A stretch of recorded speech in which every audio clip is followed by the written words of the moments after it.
Buenas tardes, bienvenidos a una nueva edición de su programa Societatis en esta 13ª temporada. Hoy tenemos la gran alegría y con el cariño de siempre la presencia del maestro Alejandro Avendaño, a quien agradezco infinitamente que nos acompañe. Tenemos un tema muy interesante, además es un litigante reconocido, y el tema que vamos a tratar es el efecto de las redes sociales en la persecución penal. Sin antes, por supuesto, agradecer a nuestro director, el doctor Raúl Contreras Bustamante, la posibilidad de estar en contacto con ustedes, de hacer este programa que nos enriquece a todos, en especial a nuestros alumnos. Asimismo, a nuestro secretario general, querido doctor Ricardo Rojas Arévalo, al secretario técnico de los cuerpos colegiados, el doctor Israel Sandoval Jiménez, del canal YUS, a Rafael y a Eduardo, que siempre nos apoyan y nos dan este programa maravilloso en sus aspectos técnicos, del seminario, a Sara, a Carlos Velasquillo y a mi querida maestra Amparo Apolinar. Todos ellos nos ayudan y nos apoyan para que este programa Societatis sea una realidad.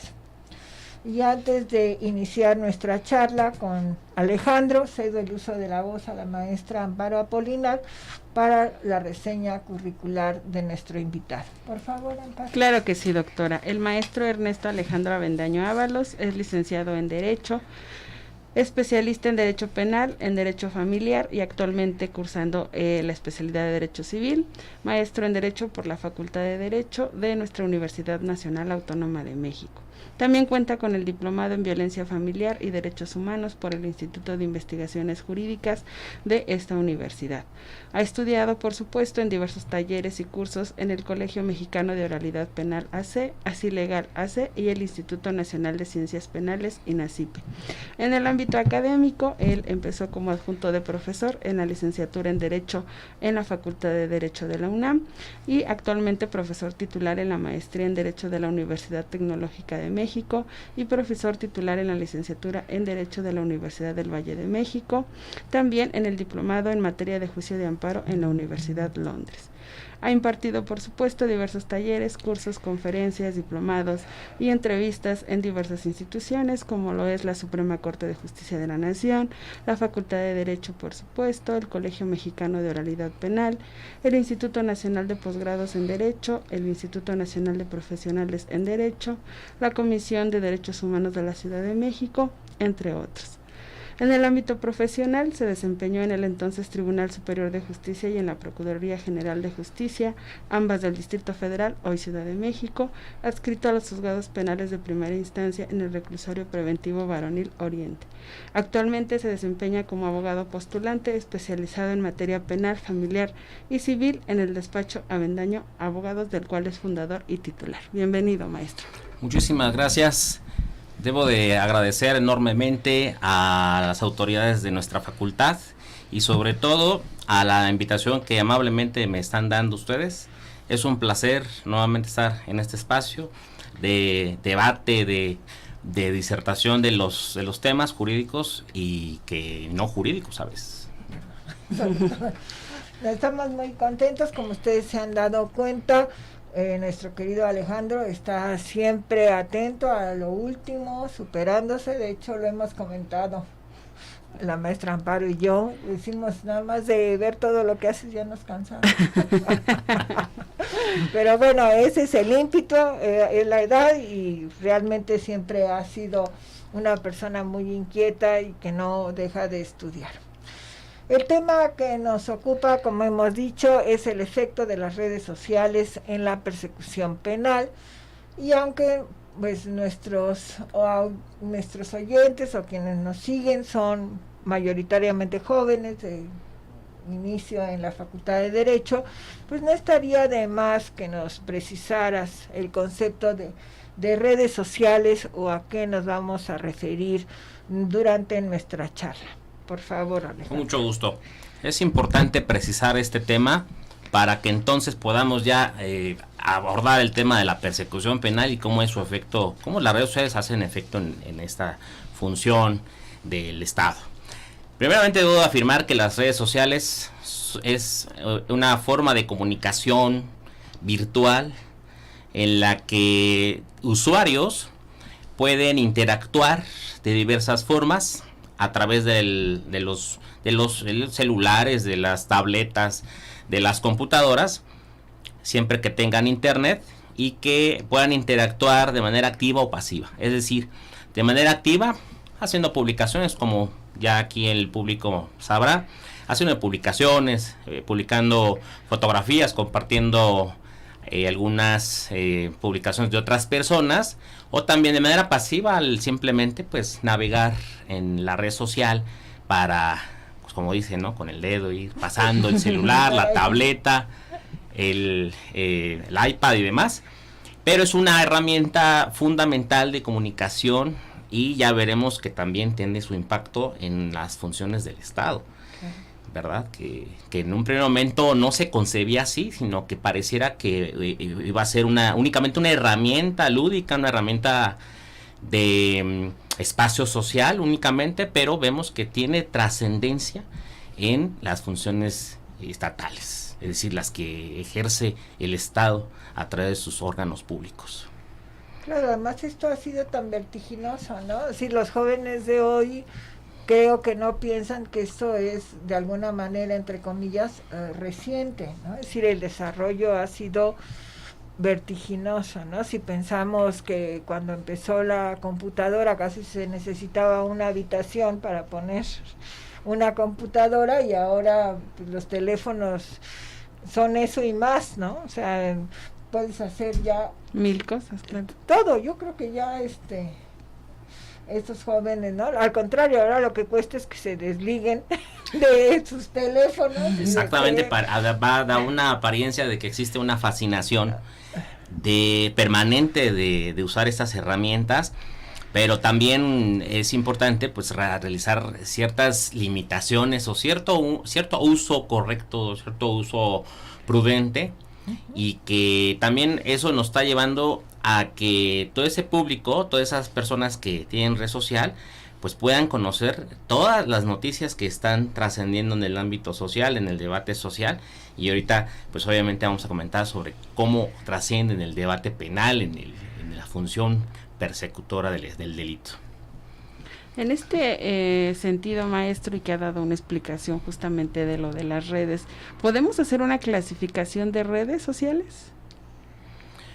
Bueno, a mí me parece que las redes sociales, en cuanto al tipo de personas, podemos asumir varios criterios, pero en cuanto al tipo de personas, tendríamos que como que atender a quienes usan las redes sociales fundamentalmente, que son los jóvenes, los estudiantes, pero también cada vez más personas que en un primer momento no se pensaba que iban a usarlas, como personas que pues ya rebasan probablemente los 40, 50 años, y pues no se diga las personas de 80, 90. Yo conozco profesores de esta facultad que sí tienen sus redes sociales, incluso hasta, yo creo que no solamente a mí, sino a varios de aquí, incluso de los que nos están viendo en la nueva auditorio, pues tienen agregados profesores de la facultad, ya grandes.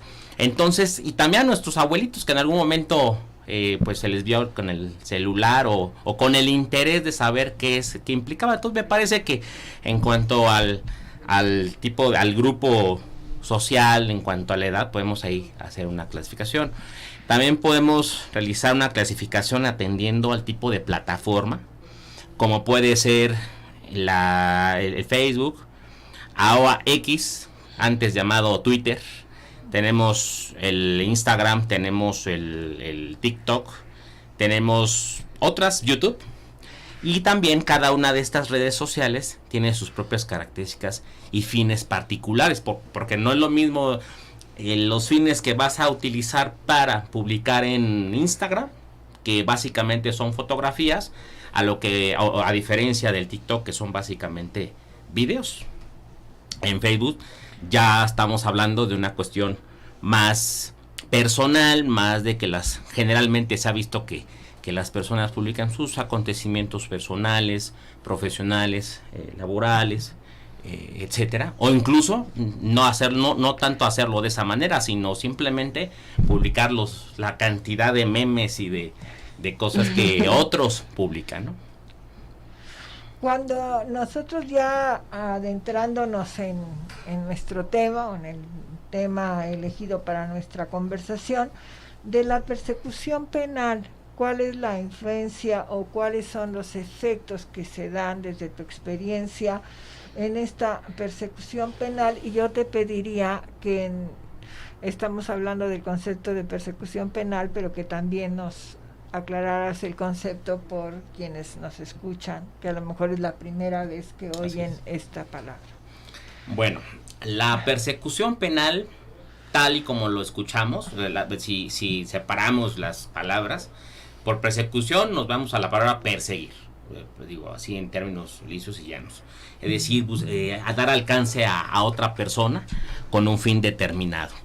De esta manera, ya cuando lo vinculamos al ámbito penal, significa que una institución del Estado mexicano tiene la función de seguir a las personas que son penalmente responsables, o los que considera penalmente responsables por la comisión de un delito. Esta institución pública se llama Ministerio Público.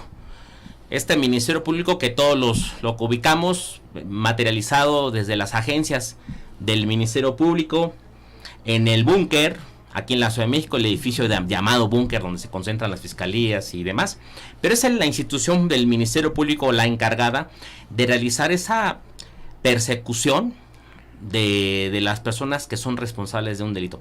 Aquí sí es muy importante aclarar que históricamente, doctora, la persecución siempre se ha visto con un carácter meramente punitivo, meramente de castigar.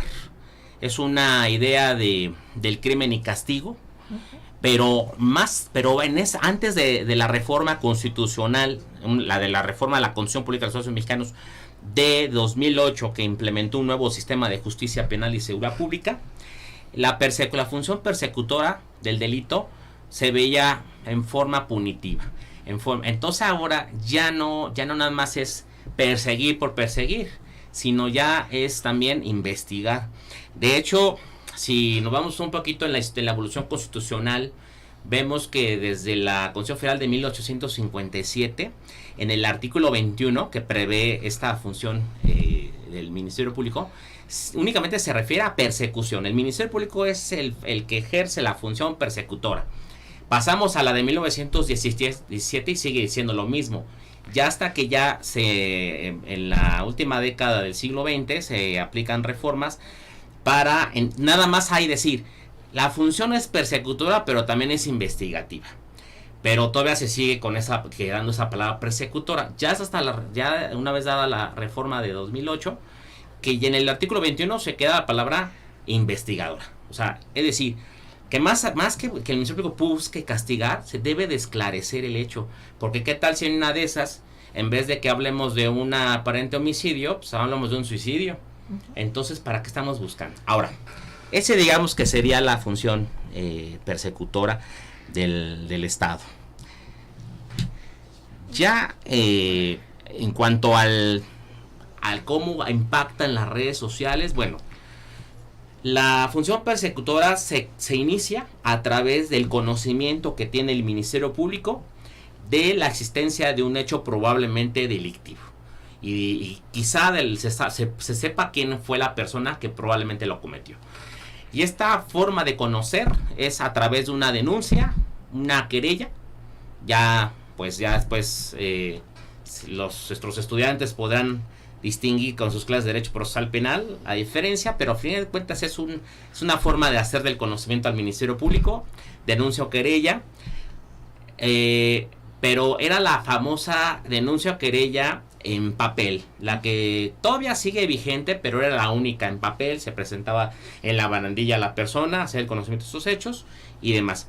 Ahora pues ya existen otras formas, como la denuncia virtual, la denuncia anónima, que están en la plataforma de muchas fiscalías, y de ahí, de esa transición, llega a las redes sociales.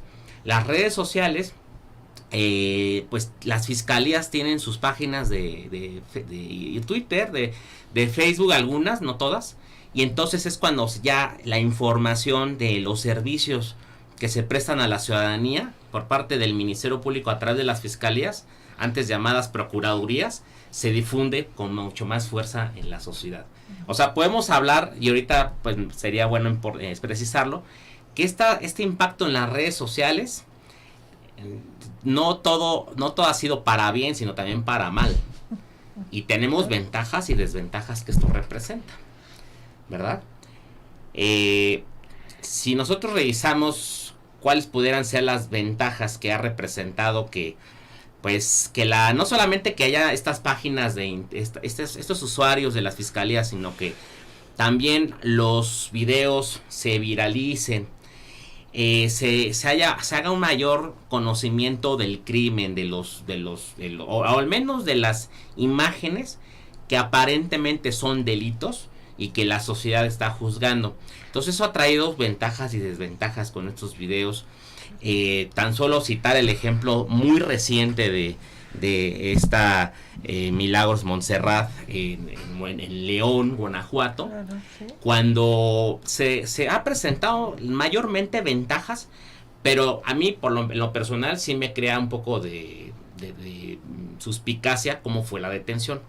Seré breve. En el tema de la ventaja, a través de las redes sociales se tuvo la presencia de un activista de León, y este activista cuenta que le llegó información anónima fueron compañeros de trabajo, al parecer, del ahora imputado, que a su vez le dieron información a este activista de cómo se llamaba el responsable de ese delito, su domicilio laboral, domicilio personal, y entonces es cuando esta información ya la tiene el activista y ya la proporciona al Ministerio Público. Pero tenemos una desventaja, porque me parece que lo que los videos nos muestran es un lamentable hecho, pero muchas veces hay que tener mucho cuidado, y con esto no estoy diciendo que ese delito no se cometió, porque muchas veces los sujetos son confundidos. A mí me ha tocado en mi experiencia defender varios casos, incluso de obtener libertades, personas muy parecidas en los videos. A mí me crea suspicacia la detención, porque se dice que hay dos versiones. Se dice que personas de la gasolinera lo logran identificar. Esto es en la ciudad de Guanajuato. Y no se sabe cuántas personas fueron, cómo fue, a qué hora aproximadamente, como que esos datos permanecen reservados.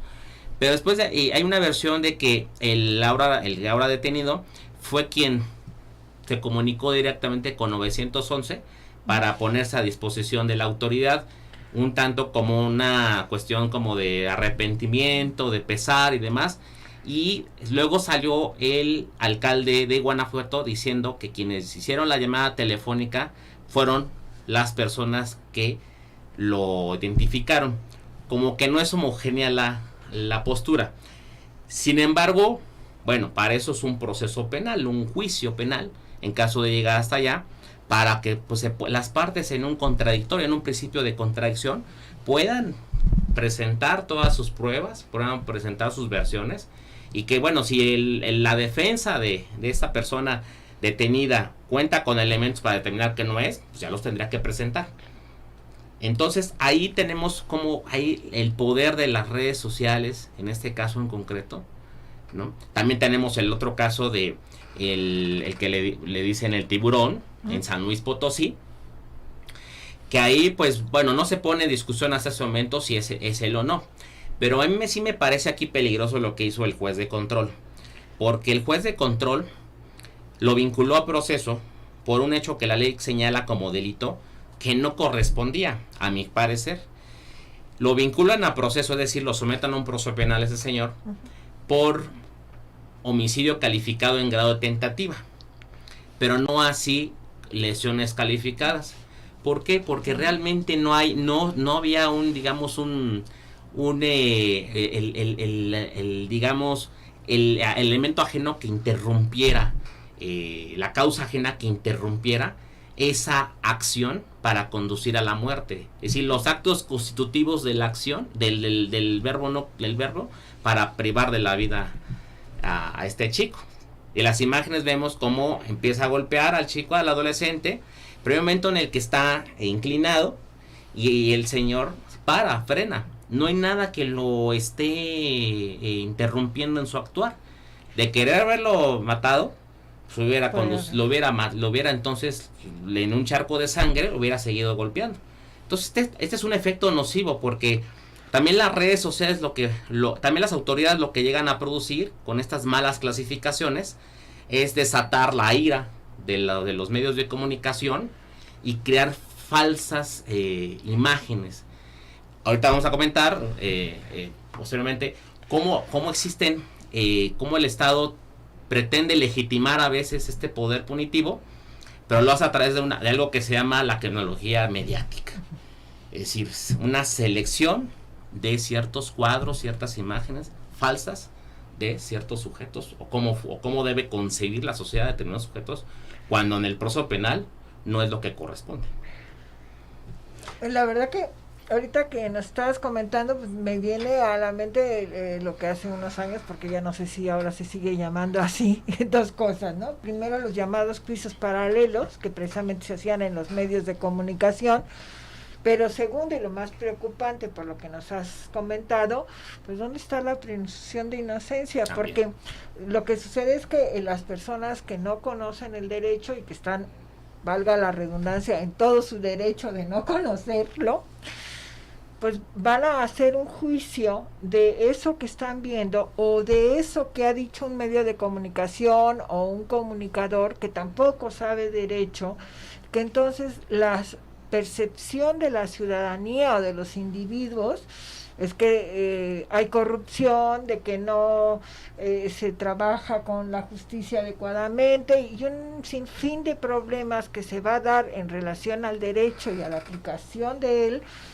por personas que no saben derecho, y que esto es muy riesgoso. Y entonces la visión de las personas en este caso no es solamente en relación a esa persona en particular, sino a todos los litigantes, por decirlo de alguna forma, a todos los jueces y a todo lo que esté involucrado, ¿no? ¿Y qué hacer frente a eso? Se acaba de comentar un elemento importantísimo que tiene que ver con la función de impartición de justicia.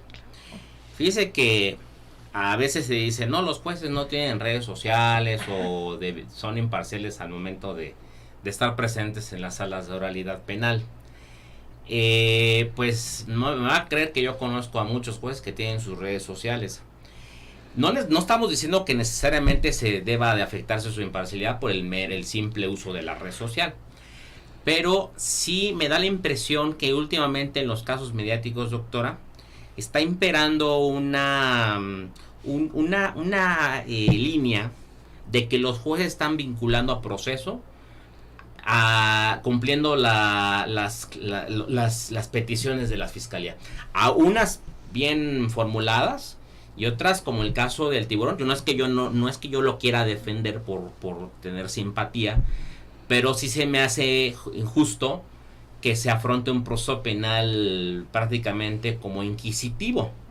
O sea, algo que también buscamos los abogados y juristas es apelar por un estado de derecho que no lo vamos a tener en forma plena, pero sí en forma con más fuerza, con más vigencia.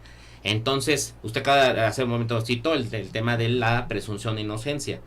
Yo me pregunto, si no se le van a respetar estos derechos fundamentales a toda persona imputada, entonces ya mejor de una vez que el Ministerio Público haga un juicio de valor, se le sentencia de una vez, y entonces ¿para qué queremos a los jueces?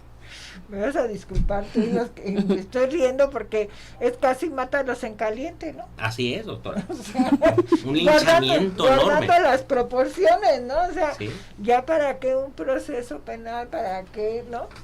Ya sí. Te decretamos que eres culpable. Ya eres ya una culpabilidad adelantada. Claro. Ya no sirve, ya con estos juicios paralelos que usted refiere, en el que los usuarios de las redes sociales hacen un linchamiento mediático.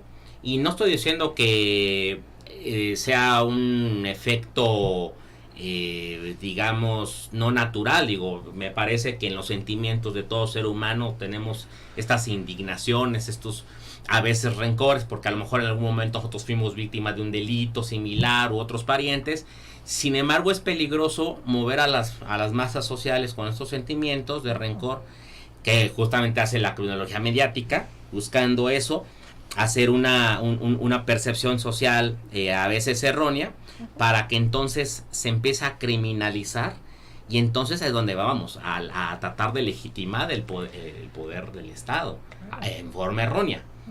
Porque el poder del Estado sí se debe legitimar, pero con actos que tengan un beneficio social real, no a través de estas acciones populistas que desencadenan lo que se llama el populismo punitivo, es decir, tratar de aumentar las penas, porque entonces tenemos una ola de crímenes que qué bárbaro, y que tenemos que apalear, y que en las redes sociales nos están exigiendo justicia, justicia y justicia. Aquí, ahorita con lo que decía, maestro, justamente, y con todo este impacto que tiene la tecnología en estos casos, en el ámbito penal, me viene a la mente qué pasaría con el concepto de la flagrancia. Es decir, se va a modificar, diríamos, de su concepción tradicional, tendría ventajas o desventajas. ¿Cómo quedaría esta estación? Fíjese que ese es un tema muy, muy trascendental, porque ha habido problemas con la mediatización de los casos en redes sociales. La autoridad ha caído en varios problemas. ¿Por qué? Porque muchas veces el delito por el cual ya se le está juzgando por adelantado en estos juicios paralelos en las redes sociales, ya está. O sea, decir, bueno, es que es un feminicidio, como ese caso de Milagros, como el caso también de los padres de que la pareja que acudió al kinder a golpear a esta profesora. Otro caso como el que llegó al agüehuete de ahí de Reforma y dolosamente lo dañó, pero pues de una flagrancia llegamos a una vinculación que cae en prisión preventiva. La flagrancia, recordemos que es para que nos entienda el público que nos escucha, que te agarren con las manos en la masa, o que inmediatamente después de cometer ese delito te persigue. Ahí te van persiguiendo el policía o la patrulla atrás de ti. O alguien te señala, digo, para no ser tan técnico, alguien te señala, o te igual te encuentra con manos, la sangre en las manos, ¿no? Entonces, pues tú fuiste entonces. Pero ¿qué pasa muchas veces? Que la mediatización de los casos no le da tiempo a la autoridad de tener informe inmediato o colocarse en estos tres supuestos. Entonces ahí tenemos un problema, porque están realizándose prácticas que, como dicen, por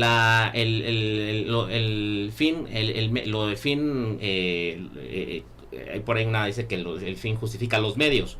Entonces, si los medios están utilizándose de diversa manera, es decir, lo que están haciendo estos policías es detener a esas personas que están señaladas en las redes sociales por feminicidio, pero lo están deteniendo por otras cosas.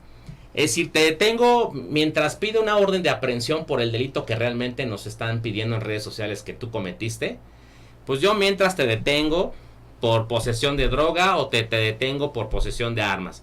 Porque como no te puedo detener de otra manera, porque entonces se cae la detención, entonces te justifico con la posesión de drogas y de armas.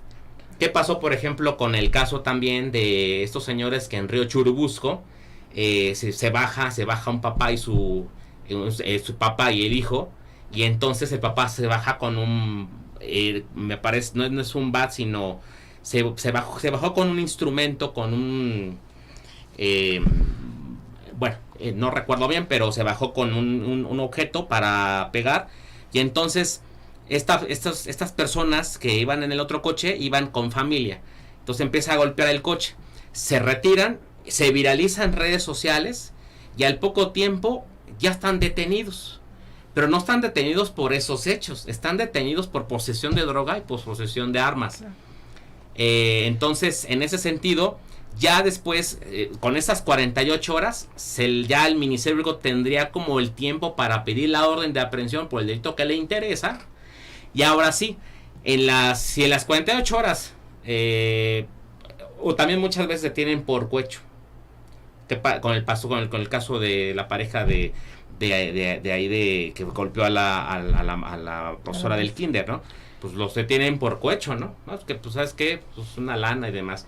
Pero entonces, en las 48 horas los dejan libres, en el caso de la pareja, y esta pareja, entonces, ya al salir de la agencia ministerial, los retiene ahí y dicen, ¿saben qué? Les vamos a notificar una orden de aprehensión que hemos logrado. Entonces, ahí el tema de la flagrancia sí está viendo afectado por estas prácticas, que al final y al cabo pues se sigue cumpliendo el fin del Ministerio Público, pero no es como lo dicta la Constitución. Hay prácticas que están siendo tramposas por parte de la Fiscalía, pero que parece que van al mismo fin, no dejar impune a esas personas. Pues estamos muy adentrados en el tema, muy interesante. Tenemos que ir a una pausa, regresamos en unos minutitos. Gracias. Regresamos con ustedes, nos estamos ocupando de el tema de el efecto de las redes sociales en la persecución penal. Nos acompaña el maestro Alejandro Avendaño y en esta segunda parte de nuestro programa le damos el uso de la voz a Carlos para dar respuesta a quienes nos favorecen con su atención y nos han hecho, te han hecho, mi querido Alejandro, algunos comentarios y preguntas. Por favor, Carlos. Claro que sí, doctora, muchas gracias. Pues justamente con base en el tema que estamos tratando, maestro, muchos de nuestro auditorio nos está preguntando específicamente sobre, según su experiencia, ¿qué tanto ve que las redes sociales o el uso de internet, quizás dejarlo como en un plano general, sirve o más bien es inútil para la persecución de delitos?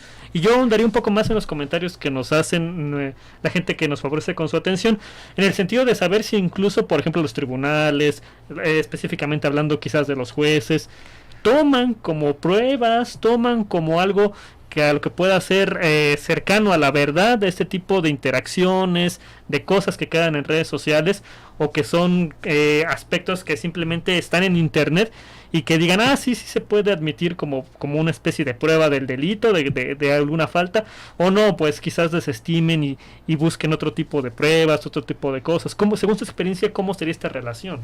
Es una interesante pregunta, o dos preguntas interesantes. La primera en relación a si esto ayuda, si el uso de las redes sociales ayuda a la función persecutora del delito. Me parece que sí, ha ayudado muchísimo, porque las redes sociales nos brindan la oportunidad, como ya lo dije hace un momento, sobre la viralización de videos, independientemente de si estos videos tienen una carga estigmatizadora o no, sirven para evidenciar a los sujetos que cometen estos delitos. También nos ayuda las redes sociales a que exista una mayor exigencia de la sociedad para las tareas de seguridad pública o ciudadana y las tareas de procuración de justicia. En relación a lo que tú refieres, digamos aquí desviándome un poquito, hablando de estas funciones, en la impartición de justicia no debiera influir, dado a que la imparcialidad se entiende en tanto que los jueces, haciendo uso de los principios de oralidad e mediación, tienen que escuchar la información de las partes. Los jueces no pueden tomar decisiones de simplemente ver la red social o simplemente ver la televisión. Los jueces tienen que basarse en la información que le ofrecen las partes en la audiencia. Entonces ahí, pues, un video puede sí ser útil para reproducirse en una etapa del procedimiento, pero siguiendo las reglas para su obtención lícita, su obtención y reproducción lícita. Ahora, otras ventajas que puede representar el uso de las redes sociales para esta función persecutora es el hecho de que existe, como lo dice la palabra, red social. Es decir, existe un entramado o un vínculo entre la sociedad que de tal manera que aunque se conozcan o no se conozcan, se ayudan. Como el caso de Milagros, en el que el activista sin conocer a la señorita Milagros, pues lo que hace es ayudar a la autoridad para recabar estos datos. Pareciera que si la sociedad civil no hubiera hecho presión sobre este y otros casos, no se hubiera exigido con tanta energía a la autoridad su participación. Entonces, esto también sirve de un impulso a la autoridad, un llamado a la autoridad, y esta información que se provee también de denuncias anónimas, de testigos que aparecen.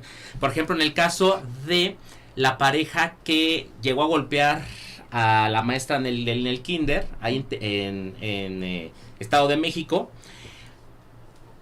de esa acusación llegaron otras acusaciones que se unieron, no relacionados a los mismos hechos, pero sí personas que en redes sociales dijeron: oye, es que el señor que aparece en las redes, él en su momento me quiso privar de la vida, alzó la mano una señora, y es que sí, y el otro, es que este señor me golpeó en otro momento. También el caso del señor, que este es el que dice en el Tiburón, también que salió otro caso de un chico que fue golpeado por él en la vía pública. Entonces también esto representa que la sociedad civil pueda exponer sus injusticias y pueda revelar acontecimientos delictivos que ya sucedieron. Claro. ¿Tenemos otro cuestionamiento, Carlos? También, por ejemplo, otro beneficio que podemos tener es que inicialmente en las redes sociales, los casos mediáticos de violencia en la calle y en los domicilios se empezó a ver en ciudades importantes como aquí en nuestra capital, Nuevo León, Jalisco. Sin embargo, no había tanta difusión de eventos delictivos en otras entidades de la República yo me refiero de manera constante. Como ahora pasa lo de San Luis Potosí, después se va a León. Estamos viendo una extensión de la información y del digamos que una mayor unidad de la sociedad civil en todo México. Sí, justo en relación a eso, iba a hacerle la siguiente pregunta que nos mandan por medio de nuestras redes sociales de Facebook exactamente. Y bueno, nos dicen que justo le parece que es muy importante analizar este tipo de temas actuales, justo como los que refiere como ejemplos. Y nos preguntan específicamente: ¿podría explicarnos, maestro, de dónde viene esa necesidad de la población en general de una especie de hacer justicia con la propia mano? Sí, por supuesto. Obviamente esto viene de la naturaleza del ser humano en cuanto a que se exija la impartición de justicia, pero si lo contextualizamos también esto se complementa con la injusticia que muchas veces sufre la población en forma cotidiana. Vemos casos propios y casos ajenos de injusticias, casos llevados ante la justicia, otros no, y entonces empieza a existir un mayor clamor social para que exista mayor seguridad. Recuerdo bien, no sé si ustedes recordarán, en el 2010, 2008, 2009, bueno, por esos años hubo una marcha a favor de la seguridad pública, toda la gente vestida de blanco porque caminaba por Reforma. Los casos de violencia de género que en los últimos años ha crecido, no solamente en la comunidad, en los recintos comunitarios, sino también se ha extendido a otro tipo de recintos como el universitario. Esto antes no era visto en las universidades. Entonces ha habido cada vez un clamor, pero también por como digo, la falta de respuesta de la autoridad, también por el tema de las redes sociales, que se visualizan cada vez más crímenes atroces. Y es que esto no esté mal, o sea, de decir, ay, no lo visualices, pero también los medios de comunicación se han convertido en medios muy amarillistas. Recuerdo hace unas semanas la pareja que se aventó al metro, a la estación del Metro Hidalgo, en el que rápidamente en Twitter o X, como quieran llamarle, se visualizó la imagen literal de las personas aplastadas. Y mucha gente dice, bájenle esas imágenes.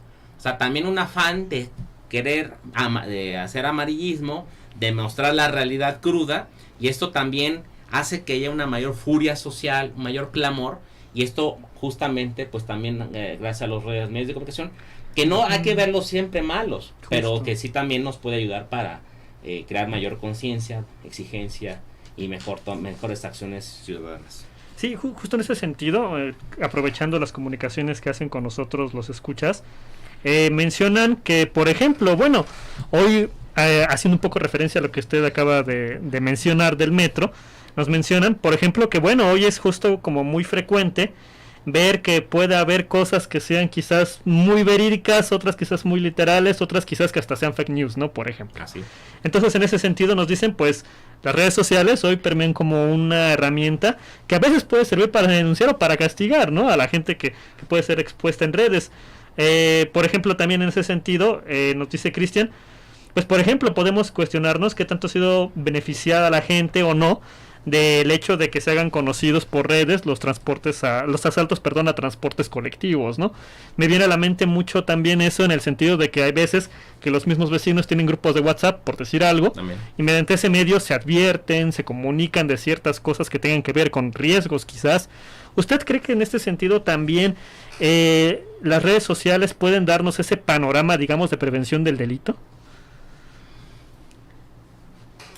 Me parece que sí, en cuanto a que se muestra de manera ejemplificativa lo que no debe hacerse. Uh-huh. Sin embargo, la prevención social del delito debe estar circunscrita o debe estar apegada a políticas públicas que combatan la desigualdad social y económica. Y ha sido el problema en forma cotidiana y de siempre. Entonces me parece que en vez de que la autoridad se centre en incrementar las penas, en tipificar conductas, en simplemente crear política criminal para mejorar el servicio de módulo de atención temprana en la fiscalía, que sí son fundamentales los servicios que prestan las fiscalías. Veía hace ratito lo que es el plan que tiene que ver con la persecución penal, plan de persecución penal de la fiscalía para este año, y sí prevé temas de módulo de atención temprana para las personas que van a denunciar, perspectiva de género, personas con discapacidad, mecanismos de alternación social y controles. Sin embargo, las políticas públicas también deben de crearse desde los otros funciones del poder público, legislativo y ejecutivo o administrativo, ¿no? Claro. Y que estas funciones sean eficaces, refiriéndonos, por ejemplo, a esta cuestión del ministerio, pues aunque ya aumente las oficinas del ministerio, si cuando voy no me atienden, claro, o me dicen, no, pues es que donde le pegaron, o así, regrésese a su casa, pues realmente no está funcionando. Así yo diga que ya se crearon nuevas fiscalías, o se crearon nuevas oficinas del ministerio. O sigan revictimizando a las mujeres. Claro. Me tocó hace poquito un caso que la clienta me dice, bueno, licenciado, usted atiende el asunto civil de guardia y custodia, yo atiendo el asunto penal para ir al Centro de Justicia de Mujeres. Va y regresa al despacho y me dice, licenciado, el Ministerio Público no me dio no me consideró las medidas de protección. ¿Cómo que no te considero las medidas de protección? Sí, yo le narré la violencia psicológica y me dijo simplemente que eso no es violencia, que lo arreglara con mi esposa y que mejor, si tenía abogado, mejor que la voz se centrara en el asunto civil y que entonces ellos se abocaran a temas de más relevancia. Claro. Una revictimización secundaria. Claro. Sí, claro. Es que al final esto es lo que sucede, ¿no? Que realmente el comportamiento de los individuos no lo podemos controlar, nos puede controlar, y efectivamente, como decía Amparo, pues, ¿de qué nos sirve si no están sensibilizados esos agentes del Ministerio Público?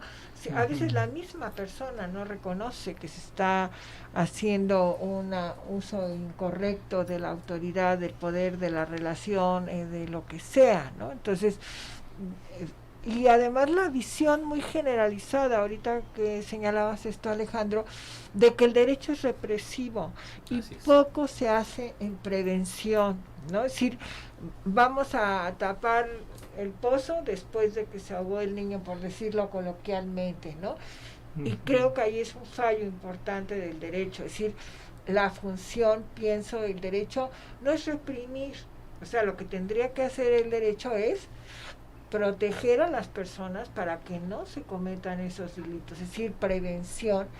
Y eso parece que está borrado y que la gente, además, en general, la sociedad tiene esta visión del derecho, ¿no? Es decir, me vas a hacer daño, pues ojo por ojo casi, ¿no? Diente por diente. Claro.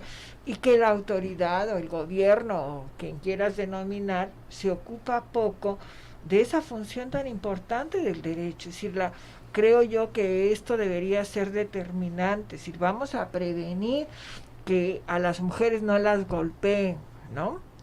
Y no que cuando las golpeen, bueno, pues, ay, es que, mira, te portaste mal, venías mal vestida. Si no te pega, no te quiere. Si no te pega, no te quiere, ¿no? Se dice la función represiva.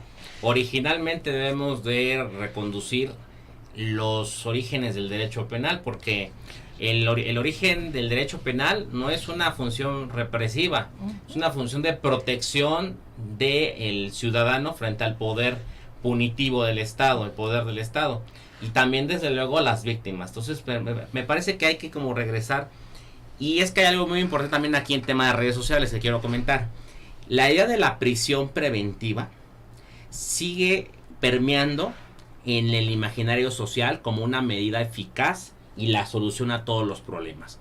Vemos que con las decisiones tomadas por la Corte Interamericana de Derechos Humanos para condenar al Estado mexicano por cuanto a que la prisión preventiva, sobre todo de corte oficioso, viola derechos humanos. No es que la prisión preventiva en sí misma sea mala, es una medida cautelar, una medida adecuada para el caso de que no arriesgar a la sociedad, no entorpecer la investigación y el tema de que no se dé a fuga al sujeto. Pero la prisión no puede ser también la medida a los males de la sociedad. Vemos que los sujetos, los casos que hemos mencionado, llegan son detenidos, vinculados a proceso, recluidos en tal centro penitenciario y después ya no se habla de ellos. O incluso como el caso ahorita de esta persona que atropelló a un tamalero, esta persona que fue sentenciada a 6 años de prisión, en el que sigue en la cárcel, cuando a mi parecer tuvo que haber ya abandonado la cárcel ese señor. Porque, bueno, por los hechos que se aparecen en el video, se ve que hay una forma culposa, a mi juicio. A alguien no compartir mi punto de vista, pero veo que es una situación culposa. Entonces ahí veo que la prisión, y esto se reproduce en las redes sociales, o sea, la gente está esperando a que se les encarnice, se les sentencie, se les lleve a prisión, y tantos comentarios que se dicen, en prisión, pues que le hagan lo mismo, que le claven el cuchillo, que quemen al perrito que fue el que arrojó al perrito en el caso, que lo metan en un caso hirviendo, que lo violen, que lo maten.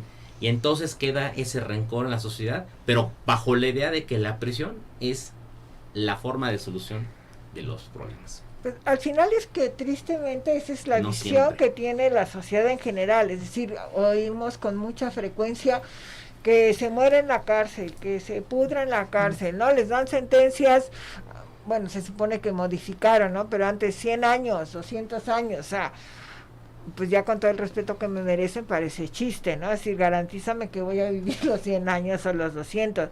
Precisamente ahí es donde se hace visible. Lo que necesitamos es prevenir, porque yo con frecuencia digo un ejemplo precisamente en el aula, que a lo mejor ustedes recuerdan, del delito de homicidio, ¿no? Comete el delito de homicidio, que priva de la vida a otro, ¿no? Pues el que pierde la vida habría sido mejor que el otro respetara su vida, no que se quede 100 años en la cárcel, ¿no? Por eso decíamos, hay que volver un poco los ojos a la prevención del delito, que está completamente olvidada. Y como siempre nos sucede, ¿verdad? Casi nos tenemos que ir, y una de quienes nos escuchan, que ahora no me acuerdo, creo que se me pasó el nombre, ay, deja ver, bueno, no recuerdo el nombre, pero nos hacía una pregunta muy interesante, no lo encuentro ahora, que nos daría pie para otro programa, mi querido Alejandro.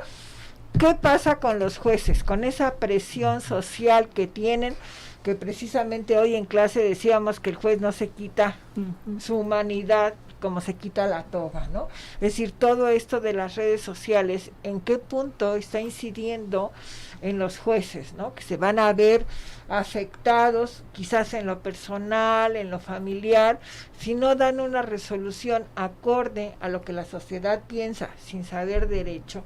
Pero bueno, como dicen en las telenovelas, esto continuará, mi querido Alejandro. Te agradecemos infinitamente, Carlos, Amparo y todos quienes participamos en este programa, tu participación. Gracias. A quienes nos favorecieron con su atención, los invitamos para la próxima semana en una nueva edición de su programa Societatis. Hasta entonces, hermosa semana. Gracias.